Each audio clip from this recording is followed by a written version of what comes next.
Rizq Allohdan birodarlar. Hunarimizdan emas, otamizdan emas, ishxonamizdan emas, shepdan emas. Kimdan? Allohdan. Sen tirikmisan? Demak rizqing bor. Agar rizqing tugagan bo'lsa, o'lasan. Shuning uchun musulmon odam o'zini xor qilmaydi. Rizq topaman deb shepga, oshnasiga, qo'shnisiga.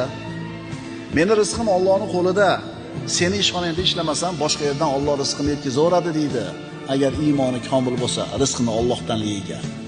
Shep, meni haydamang, мне нужна эта работа deydi. Menga kerak shu ish deydi. Haydamang deydi.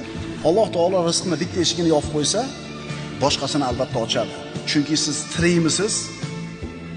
Robbis subhanahu va taolo sizni rizqingizni o'zini zimmasiga olgan. Xotirjam bo'ling, qo'rqmang, cho'chimang. Kursda o'ynashdan ham qo'rqmang, do'konlar buzilib ketdi desa ham qo'rqmang. Sizni rizqingizni Alloh o'zini zimmasiga olgan. Xotirjam bo'ling, xotirjam bo'ling.